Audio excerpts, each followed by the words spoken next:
Good Sunday afternoon from the farmer's garden. I'm one of the farmers and I'm in the kitchen today. We have had so many collard greens ready to pick and to sell, and what we hear the most often at our market is, I don't know how to cook them. My mom was the one that cooked them. My aunt cooked them. I've never cooked them.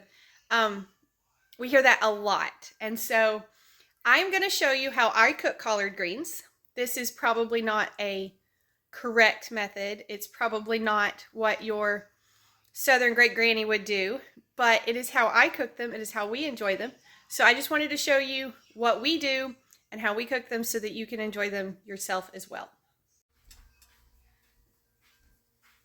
All right, if you're not the kind of cook that saves all your bacon grease, I might lose you right away here. This might not be something you can work with. I use just bacon drippings, and I save all of mine in the fridge. So that's what I use. I use an iron skillet, and I just get that grease going in there. I'm going to dice up an onion and chop up the collards to put in here together. Alright, so I've got that stove on like a medium-low heat. Clean my onion. I got the window glare going today, don't I? Clean my onion, and I'm just going to, I chop mine pretty small. If you like bigger chunks of onions, go for it. I like mine pretty small, so they're going to get diced up here. And that bacon grease that I put in the pan is already melted down and smelling like bacon again. And so I'm going to put these straight into that and get them cooking first. We like our onions more tender than our greens, and so I start there and get them going first. So into the pan with them. Brandon is getting the greens washed, so those will be ready to cut in just a second. Alright, so I take my greens and I kind of put them in a bundle so that all the stems are facing the same direction. And these are washed.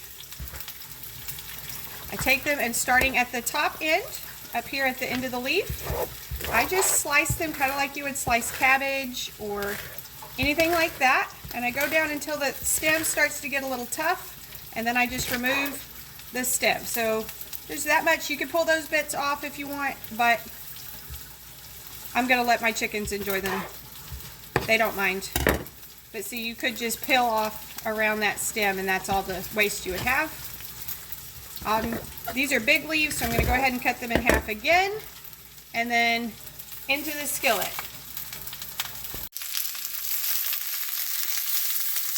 Alright, so that's the collards in the pan with that onion and bacon grease.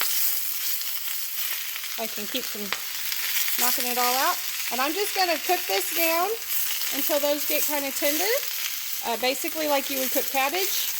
We do not like boiled greens. They get a little too mushy for us, but this works good. And that's going to give them good flavor. I'm also going to add some salt and pepper. Now we sell our collards in a roughly 12-ounce bag. And so I'll show you when I'm done how that cooks down, what that turns into, so you can decide how many bags you need to feed your family. Alright, so all the collards are in there. They're all mixed in with the onions and bacon grease. I'm going to put a lid on it for just a few minutes. That'll keep some of that moisture in and help it to cook down a little bit better. And then I'll add one other ingredient that I like to put in at the end, and it'll be about ready to serve. Alright, so this has been going for a few minutes.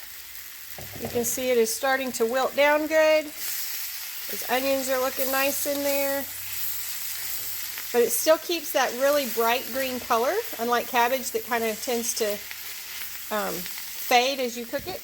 Now the last thing I like to add is a squirt of mustard. This is just stone ground mustard, and I think that gives it a nice zingy flavor.